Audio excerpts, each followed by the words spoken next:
Okay, started? No, it's preparing to work.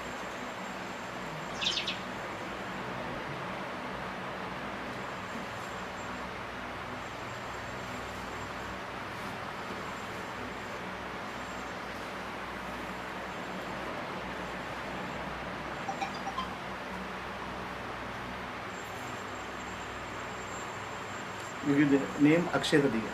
Akshay Tadiya. It's okay? Yes, sir. It's preparing. One? Slow connect. Hmm? It's saying it's preparing to broadcast. So it is at 80%.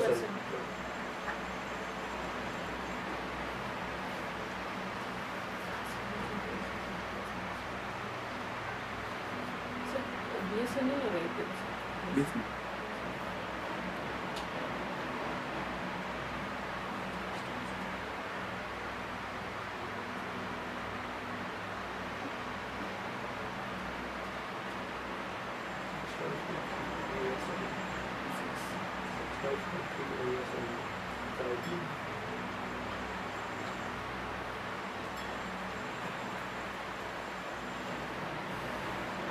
Okay, sir.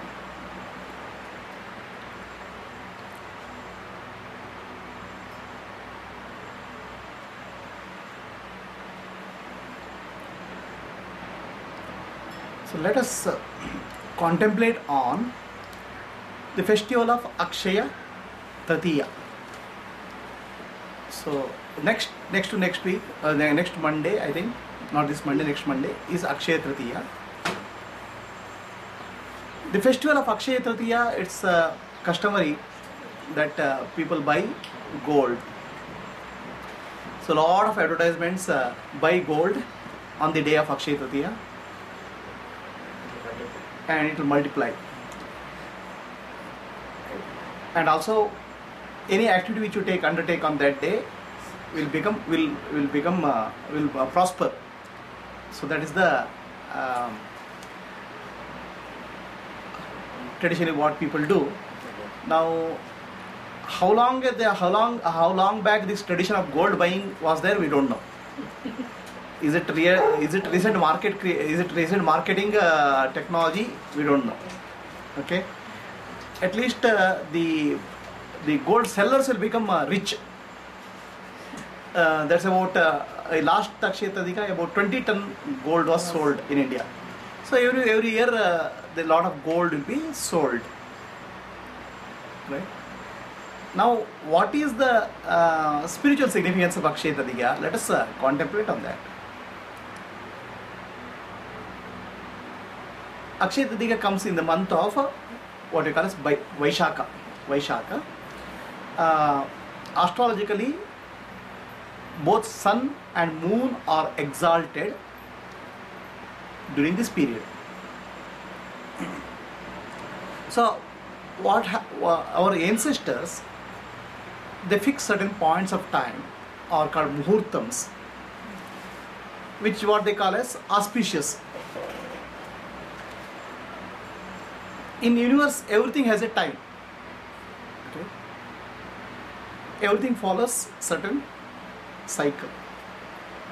Say for example, during sunrise, morning, all animals will get up. During night, everybody goes to sleep. So this is a universal phenomena. During full moon, right, or during new moon, there's a tide variation in the ocean. So the nature affects our behavior. Nature affects what we do. So this was the observation of the ancestors. So they said when the sun and moon is exalted, whatever you do, there is a there is a reaping of that will happen in a greater degree. For the reason is, during this Vaishaka, the monsoon starts, the rainy season starts. So during rainy season, what happens? Whatever you put, whatever you sow, there's a growth, and everywhere in the nature you can see greenery, right? plants. It is a period of fertility because the rain is there is a rainy season, and this rainy season gives rise to, because of rain starting, so there is already all round greenery will come up. So whatever you do in this season,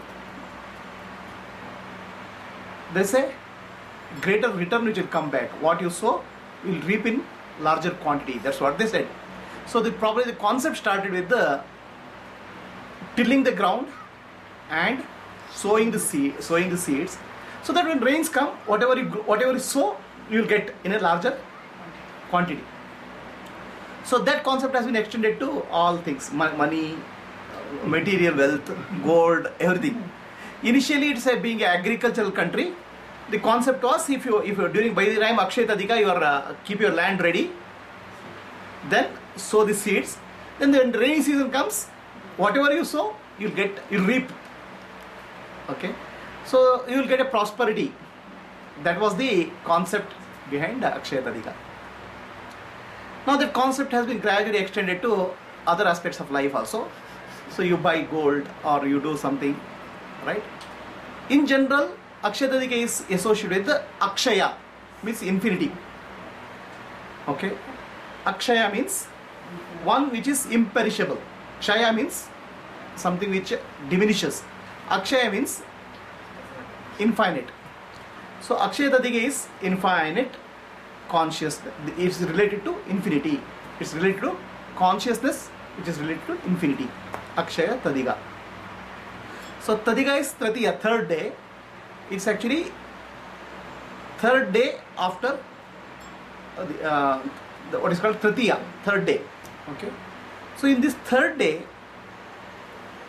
the third refers in our spiritual terminology. Three refers to three gunas of nature: Sattva guna, Rajo guna, Tamo guna. Okay. So now what happens is these three gunas play on ad infinity. They keep on going. They keep on. The play of three gunas is what nature is about. The play of three gunas is what Prakriti is about. This goes throughout the year, or as long as the nature, as long as the creation is there, these three gunas play. So these three gunas, the play of three gunas also is infinity in nature, infinite in nature, right? So the play of nature, which goes on and on and on forever, is represented by three. Akshaya is infinite consciousness, infinity, which happens because solar and lunar exaltation, and because the rainy season starts, whatever you do you'll get infinitely, in infinite returns. That is the meaning of Akshaya Tadika. But then people can mistake it for only material prosperity. So that's why there are many stories are associated with the Akshaya Tadika. And each of these stories carry some deeper spiritual meaning or something to apply in our life. This is true for any festival in India. Every festival of India has some deeper spiritual significance or a call for action, different type of call for action. Let us understand what is the spiritual significance of Akshaya Tadika. Okay. It is said that during Akshaya Tadika day, the first Satya Yuga started. The Satya Yuga started during Akshaya Tadika day, Akshaya Tritiya. So it's the beginning of Satya Yuga. There are 4 yugas: Satya Yuga, Treta Yuga, Dwapara and Kali Yuga. There are 4 yugas, or yugas are periods of time. Now these yugas also go in a cyclic fashion. Satya Yuga, Dwapara, Treta, Dwapara, Kali Yuga. And from Kali Yuga again it goes to Satya Yuga, or it can come back to Dwapara, Treta, Satya. Like that. Right? It's not the human consciousness. One day from Kali Yuga it will always become, suddenly it go into Satya Yuga. Kali Yuga, Dwapara, Treta, Satya Yuga. You can shift back like that. Though it's like a season. Summer, winter, summer, winter, right? Autumn season. So like that, seasonally human consciousness also goes through various cycles. This is the concept of yuga. Satya, Treta, Dwapara, Kali Yuga. There are 4 yugas. Okay. Now these 4 yugas also are associated with the 4 metals. Satya Yuga is associated with the golden age of human consciousness. Treta is associated with silver age of human consciousness. Dwapara Yuga is associated with bronze age of human consciousness. And Kali Yuga is associated with the iron age of human consciousness. Okay. So there are 4 yugas and they are associated with 4 metals. Okay. The Satya Yuga is called golden age of human consciousness. Now gold and silver are called special metals compared to other metals. What is specialty of gold? It doesn't rust. Okay. Iron rusts. So gold retains its purity. Silver also retains its purity. So bronze, you can see some fading, and iron rusts. So the human consciousness was like gold during Satya Yuga. That's why it's called associated with gold. So probably human beings have a desire to go back to Satya Yuga, so that's why keep on buying gold.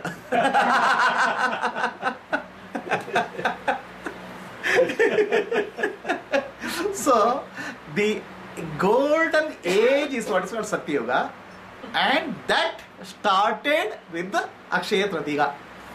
Okay, now if you keep on buying gold, you will not go back to Satya Yuga. You have to buy your good consciousness. You have to meditate and purify your consciousness to go back to Satya Yuga. Rather, we have to buy bronze. So this is the golden age of human consciousness called Satya Yuga. Then comes Treta, silver, bronze, and iron. So what was there in Satya Yuga? Satya Yuga, all human beings were very closer to truth consciousness. So they had the Atma-Jnana or self-realization was very easy, or the people had the realization. The society in general was living in truth. That's why it's called Satya Yuga. The human beings identified themselves more with the consciousness, Satya, during Satya Yuga. Okay, that's why it's called Satya Yuga. Then gradually Treta Yuga started. So the human consciousness, the de-identification happened with the consciousness. The human beings started de-identifying with the consciousness. They started identifying with the body, mind, and intellect. Understand? From Atma, during Satya Yuga there was more identification with Atma, and life was in truth. That's why Satya Yuga. In remembrance of that, Akshaya Tritiya is there. That it is the day when Satya Yuga started. It is the day Satya, golden age of human beings started. Huh? Okay. Then comes Treta Yuga. Now the body, mind, and intellect are 3 aspects of human beings. In Treta Yuga, gradually there is more association in the intellect. Human beings started to identify the intellect. In Dwapara Yuga, human beings started to identify the mind. In Satya Yuga, in Kali Yuga, human beings started identifying the body. So this is the change in the consciousness of human beings. From gold to silver to bronze to iron. That is the 4 yuga. To remember that once upon a time all human beings lived in truth, Akshaya Tritiya is celebrated. And that consciousness which is truth consciousness, Satya, that alone is infinite. That's why Akshaya Tritiya.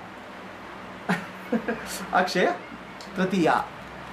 Out of the human consciousness, what is eternal and permanent is the consciousness or identification with the truth, which is Atma. Right? And that is associated with the golden age. When you associate yourself with the Atma, you will experience a eternal consciousness, which is immortality.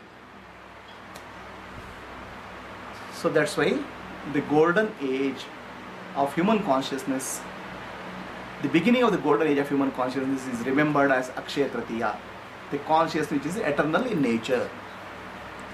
Okay? And that also reminds us that the consciousness has, from eternal consciousness, it has come down to the iron age. From gold to silver to bronze to iron. Iron age is also called Kali Yuga. Kali Yuga is dark age. Okay, now what is the darkness is? The consciousness, Atma, is Chaitanya, pure awareness. Body is pure unawareness. Okay, the body is Jada. Atma is Chaitanya. Okay, the consciousness is of the nature of Chaitanya, pure awareness. Whereas body is pure inertness. Okay, understand? Now the body appears to be alive. Oh, there's life in body. That life in the body is because of the reflection of the Atma Chaitanya on the body, mind and intellect. The light of Atma falls on intellect, mind and the body, and that reflected light is what gives the body, mind and intellect the animation, the life, the prana. Understand? When the sunlight falls on water, stone and mirror, the reflection of the sunlight is maximum in the mirror, slightly less in the water and least in the stone. Similarly, the Atma Chaitanya, the consciousness, the inner consciousness, the light of inner consciousness, Atma, what I call as Atma Jyoti, when it falls on the intellect, the reflection is maximum. That's why intellect is the most shining one. Then on the mind it is slightly less, and in the body it's slightly less, and in the material nature it's slightly less, it's still less. So because of this, okay, the intellect has maximum reflection of Atma Chaitanya, consciousness. Now when human mind associates with Atma, when you identify with the Atma, that's why it's called Satya Yuga, because you are associated with Chaitanya. That's the golden age of human beings, golden age of human consciousness. It cannot get corrupted. On the other hand, when the human beings identify with the body, they are identifying with the totally jada or insentient, which means your consciousness completely, your inner consciousness, which is Chaitanya Swarupa, you have forgotten totally, and you have identified the material nature. That's why it's called dark age. You have completely forgotten your real nature. That's why it's called Kali Yuga. Kali means dark, darkness. There's a darkness of human consciousness. It's the night of human consciousness. So in this night, at least remember that once upon a time, there was a golden age of human consciousness called Satya Yuga. So, and the Satya means Akshaya, eternal, and that place, the eternal truth plays in with there's a play of consciousness with the material nature, which consists of three gunas, Sattva, Rajas, Tamas. In remembrance of that, we celebrate Akshaya Tritiya, and Akshaya Tritiya is associated with the gold. This one story which is associated with the Akshaya Tritiya. Any questions? How do you differentiate between physical light, reflected light and original light of the sun? So I'll keep the question, this question I'll come back. Once you complete Akshaya Tritiya, we'll ask some questions. You keep the question. Is it clear? So the first association of Akshaya Tritiya is with the golden age of human consciousness. Then second thing which comes, second story which is associated with Akshaya Tritiya is related to Akshaya Patra. The Pandavas were in exile. Draupadi, wife of Pandavas, and Pandavas were staying in a hut in the forest. There used to be many guests to their house, but they didn't have enough to feed them. So Dharmaraya was known for dharma. This is charity. Draupadi was somehow struggling and juggling around with whatever is available. for feeding the people who are coming. On the day of Akshaya Tritiya, Sri Krishna appeared to Draupadi in the form of a Brahmin.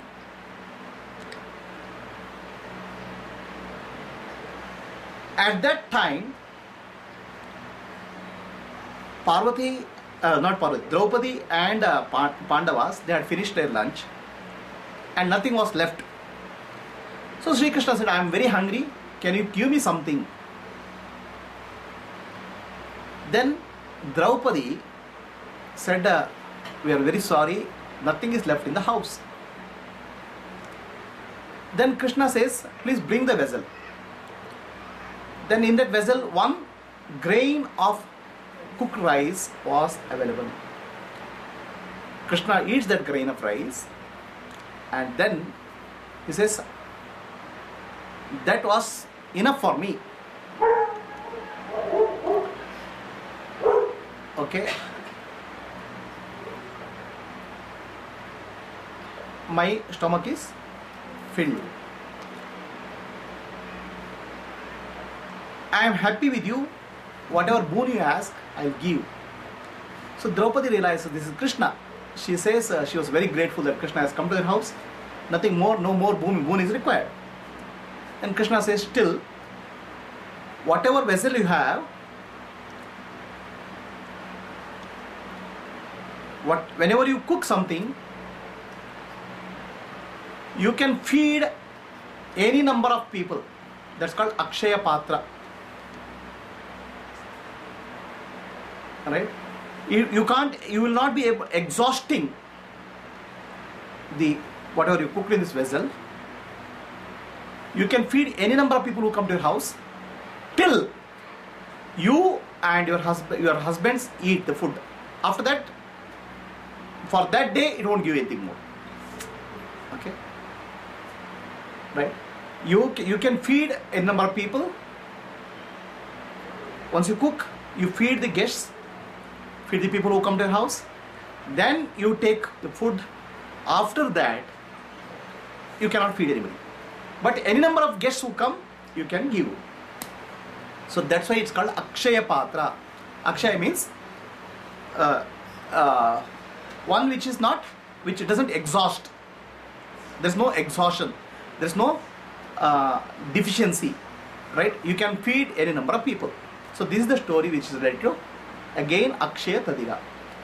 Again, this story has some deeper inner significance. Krishna comes to your house. Krishna comes to the house. Right? And he is asking for food. Krishna comes to the house of Draupadi and asking for food. And Draupadi gives just one grain of rice. And Krishna feels fulfilled with that. So this is actually how the God feels. When you offer even a small thing to him, even one grain of rice, if you offer, the God feels happy. That is a sloka in Bhagavad Gita. Phalam patram pushpam thoyam. Even if bhakta, devotee, offers phalam, one fruit, patram, one leaf, pushpam, a flower, or even water, he offers, I am pleased. Okay? See, the universal consciousness is pleased by whatever you offer. It is not that you have to offer something big. So even if you have bigs, don't offer something small. So what happens is, even if you offer a flower, a fruit, a leaf, or water also, the God will be pleased. The Bhagavan will be pleased. It is not what you offer which makes a difference. Okay? It is not what you offer which makes a difference. The attitude to what you have is what makes a difference. So God is pleased with not with what you offer. One grain of rice is nothing for God, Krishna. but the attitude which she offered, right, that made a difference. So even if you offer anything to Bhagavan, God, your offering will please him because of your attitude. So that's why whenever we eat food, and whenever we get anything in life, if you offer with gratitude to Lord, Lord will be pleased, Bhagavan will be pleased. Okay. So that's why Christians always have a prayer before taking food, for giving them the day's bread. We have a prayer to Bhagavan. What is that prayer? Brahmarpanam Brahmavi. You only have offered everything. Also, we have a prayer, Aham Vaishwanaro Bhutva. The fire, the Lord is there as the fire of prana in our stomach and digests. He has given the food, Brahmarpanam Brahmavi, and he is the one who digests the food. So this is the prayer we have. This is the prayer of gratitude to the universal consciousness, universe, Bhagavan, for giving us life, giving us the food. See, in the universe, if you see, throughout the universe, millions and billions of galaxies are there, the stars are there, planets are there.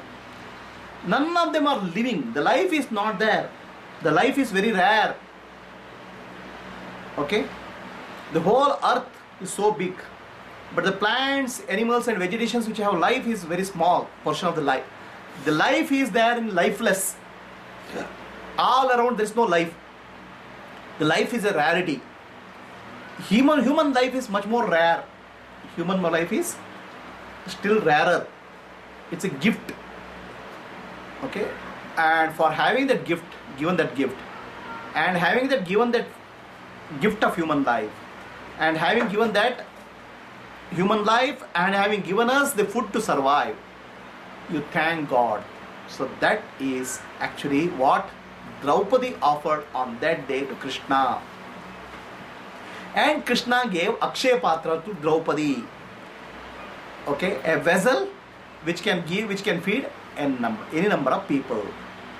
So the moral of the story is telling us, when we live in gratitude to the universe, when we live in gratitude to the consciousness,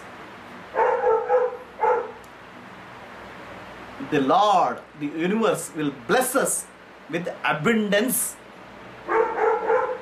Even if you offer a little bit small thing to the Lord with the gratitude, abundance will come to you. Are we living in abundance consciousness, or are we living in deficiency consciousness? We always have a deficiency consciousness. Our mind is always what we don't have in life. Right? What we are missing in life is our consciousness about. Always we have a complaint that we don't have this, or if we don't have a complaint, at least always in the mind there is a deficiency. I don't have this. Right? How grateful, every moment of your life you should feel grateful for having a life of a human being. Right? And having a life where we are able to experience the creation, which is infinity, and fulfill the life as a human being, realization of the self. For that, gratefulness is there, it should be there. Instead of that, we live in a consciousness of deficiency. Look around, people around you, look yourself. Are you living in a consciousness of deficiency or abundance? The moment you live in a consciousness of abundance, God has, you should be filled with grace, gratefulness, that I have been given a life and I have been given something to survive, food, survive and grow, and in gratitude I am offering this to you. The Lord doesn't eat anything. All naivedyam you do eat, offer.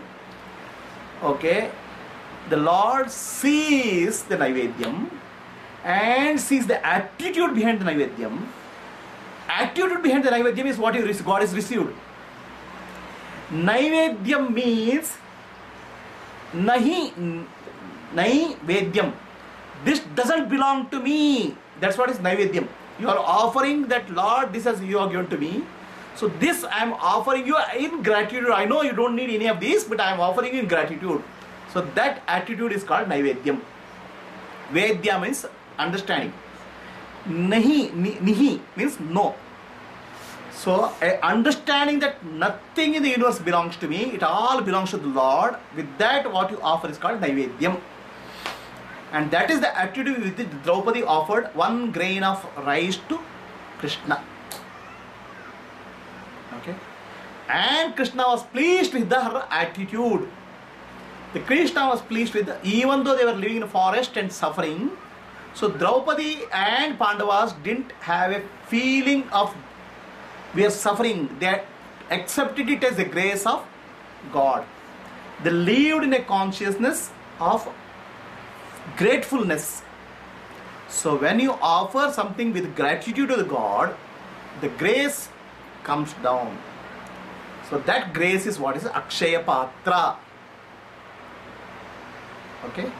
So you can also be eligible for that Akshaya Patra when you live in a consciousness of gratefulness, consciousness of abundancy, and that is the story associated with Akshaya Patra, and that is the story associated with the Akshaya Tadiga. Right? Second story. First is about 4 yugas. Golden age, silver age, bronze age, and silver age, iron age. The second is about Akshaya Patra. The third story is there. On the day of Akshaya Tadiga, Akshaya Tritiya, Sudama, a friend of Krishna, came to the house of Krishna. Actually, Sudama was suffering. He was poor, had many children. He was suffering in life.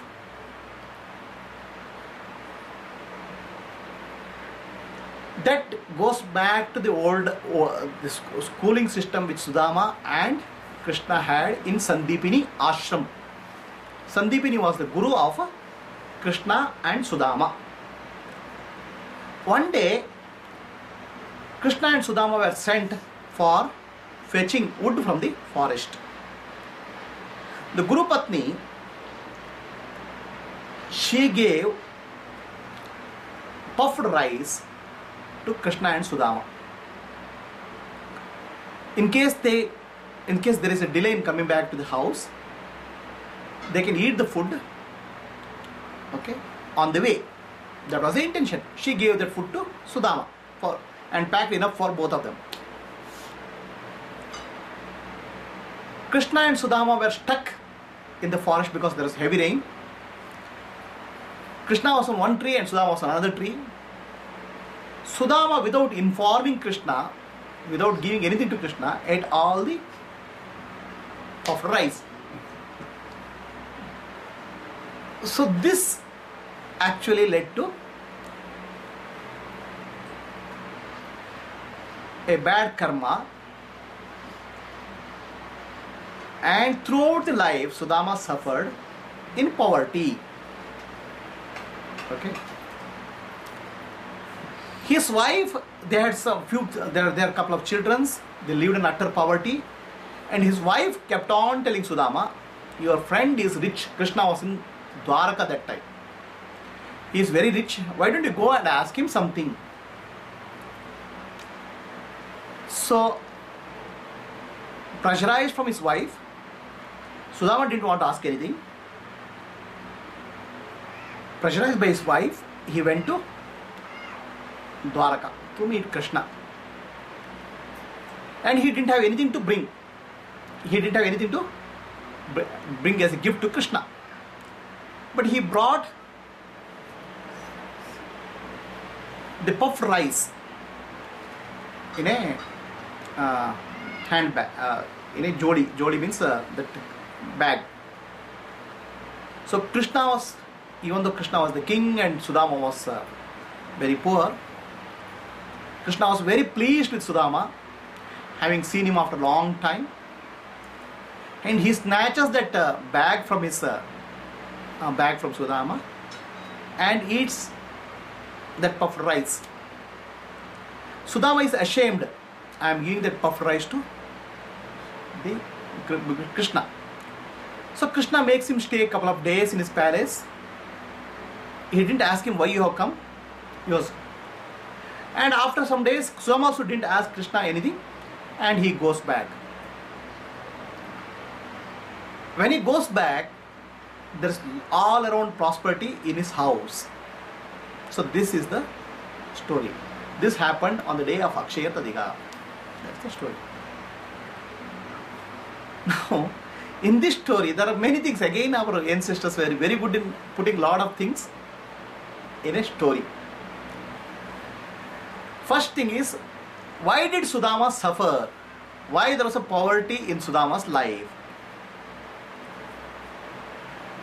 That poverty in our life, anything which happens to us, good thing or bad thing, a right thing or wrong thing, is a series of cause and effect, what they call as karma.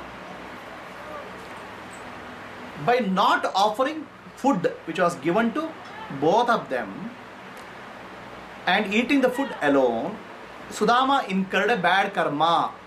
So this is the first lesson of karmic lesson which is there in the story. So Akshaya Tadika is a day where you have to learn the lesson of karma. Okay, whatever happens in your life is some action which is done unconsciously or consciously earlier by you. If you are suffering or if you are enjoying good wealth, both are karmic actions. So which means by doing right type of karmic actions, you will be able to change what happens to you in the future. Your life or your destiny is in your hand. That's what is what karma is about. So Akshaya Tadika is a story related to karmic action. Then second thing is, why did Sudama didn't come to Krishna? Sudama was living in poverty. He didn't come to Krishna earlier. He came to Krishna only after pressurizing by the wife. Even if after he come to Krishna, he didn't ask for anything. So this is the second part of the story. Why Sudama didn't come to Krishna? Actually, Sudama was a very wise person. Right? He was a very wise person. Sudama means, Dhama means place. Sudama means he was in right place. What is his right place? Right place is not the house. Right place is right consciousness he had. Okay, he had a right consciousness. He understood whatever has happened in his life is because of his karmic action. So if I have poverty, it's because of the karmic action which happened by me earlier in life. And whatever happens to me now as a result of karmic action, I accept it as a grace of God. I won't complain and I will live in that whatever is given to me. So that's why it's called Sudama, which means one whose mind is in the right place, right understanding, right wisdom is called Sudama. So Sudama didn't ask anything from God. He accepted the results of his karmic actions, accepted gracefully, and took that karmic impressions, right? Took the effect of karmic impressions. It is like this. Somebody has done a mistake. The judge has given him the punishment. He's put in the jail. Now the person in the prison keeps on blaming the judge. Why I am here? Why I am here? That's not possible, right? Then he'll only be destroying his own mind, peace of mind. So the understanding is that the universe is fair. Every karma has a action and reaction. So whatever happens in your life is the reaction which happens because of your karmic impressions. Then what you have done, you have to accept it. Don't blame. There's nobody to blame. It's you yourself is responsible for your life. Accepting that, understanding that, living that life is what Sudama did. That's why his name is Sudama. Otherwise his name is called Kuchela. Why there are two names? Kuchela is his name which is given to him, which is actually his original name. Sudama is the name because he is a wise one. That's why he is Sudama. Okay. Then he comes to Krishna. He doesn't ask anything, right?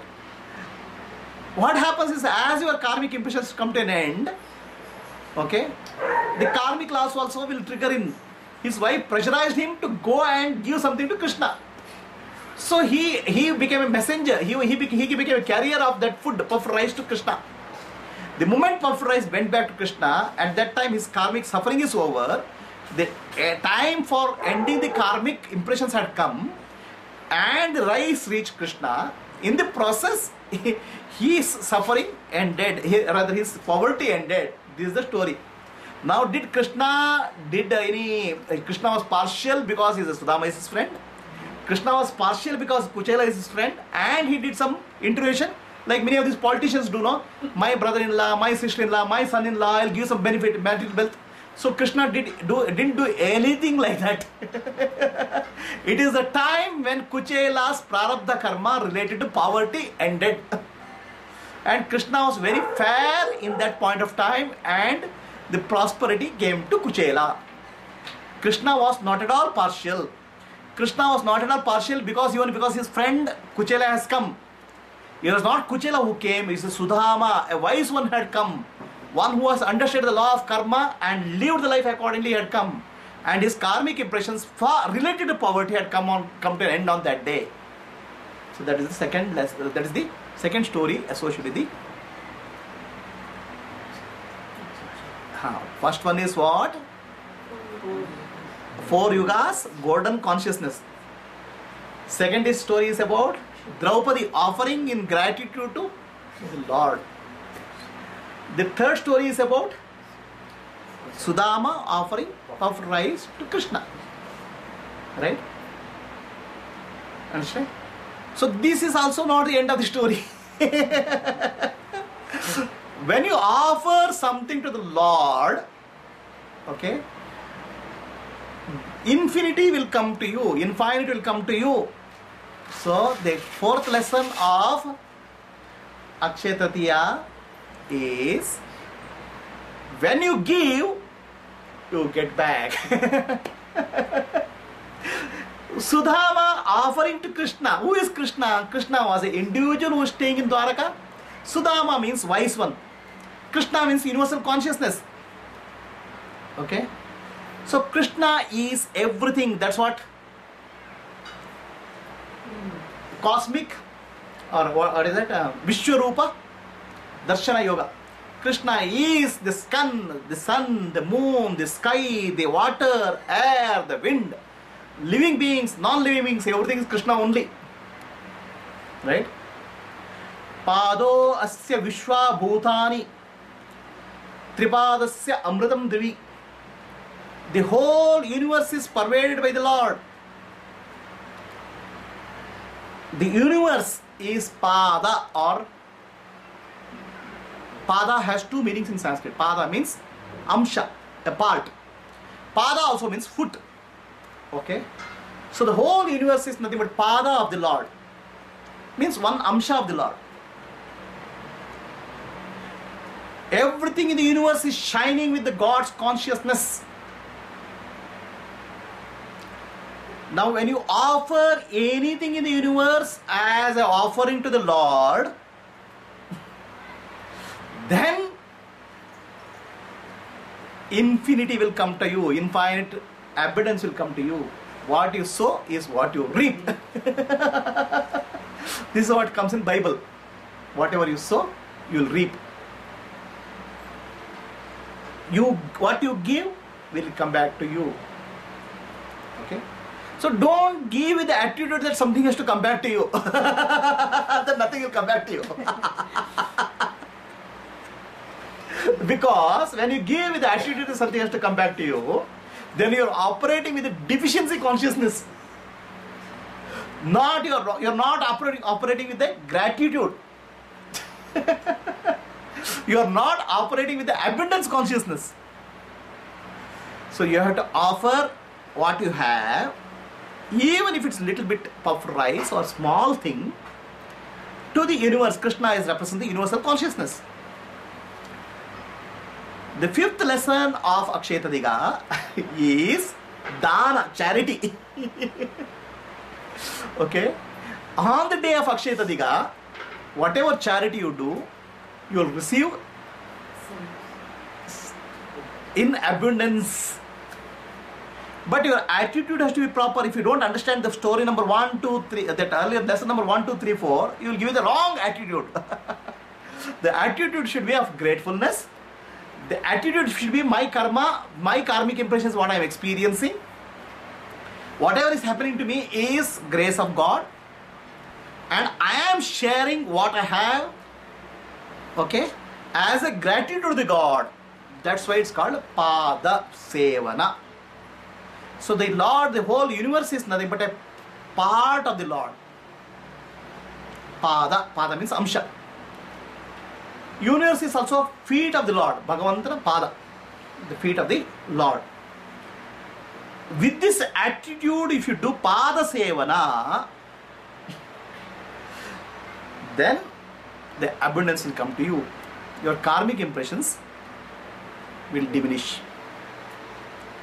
And without understanding this wrong, with understanding wrongly, we do Pada Sevana, means the worship, the Lord's feet is washed. The Lord's feet is the universe. Okay? So when you do service to the Lord in the attitude of yajna as an offering, there are 5 yajnas: Deva yajna, Pitra yajna, Rishi yajna, Manushya yajna, Bhuta yajna. So this is the Pada Sevana for the Lord. When you do that, abundance will come to you. This is the meaning of the story. Even that is not the end of the meaning of the story.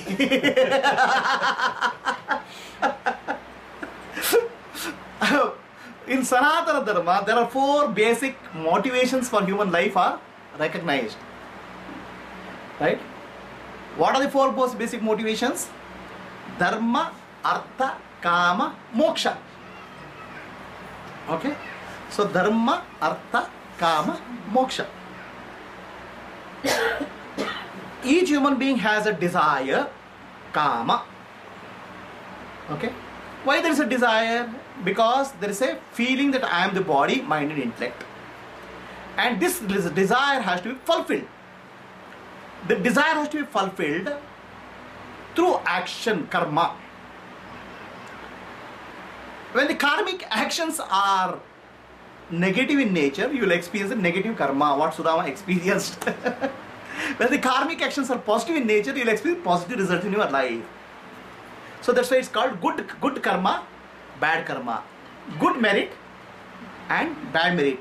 That's called Papa, Punya. So karma has to be fulfilled. The desire has to be fulfilled through karma, action. And karma means artha. Why you do any action in the world? To earn money. Right? Understand? Earning money is the purpose of doing karma. Why do you earn money? To fulfill the desire, kama. And artha is nothing but gold. Money. Artha is actually earlier dates of gold. Okay? So you have to fulfill the kama, you need gold or artha. Now if you don't fulfill that kama, for fulfilling the kama, artha is required. For any of us to survive in the world, you need money, which is gold. No doubt about it. But if you do it in a dharmic way, then there is a grace which comes to you. Okay? The fulfillment of artha or money, which is gold, in a dharmic way leads to purification of consciousness and liberation leading to Satya Yuga for yourself, which is golden age of consciousness. This is related to. So is it connotation clear? Artha, the money you have to fulfill. You need money. So which means gold actually. So you have to acquire gold also. So that's why buying the gold. But buying the gold has to be done through a dharmic way. And you should develop an attitude of charity, dana. So you earn with a dharmic way and give it in a gratitude. That is what is called dharma. The giving is called yajna. Earning is what you do through your karma. Earn in a rightful way, dharmic way, and do charity. So kama, artha, dharma. So dharma should be predominant. Dharma, artha, kama. Earning a rightful living in a righteous way, and donating charity in a right on charity. This is actually is called akshaya, which means this is a consciousness of abundance. If I work in a righteous way, universe will give me in abundance, and I'll also give back to the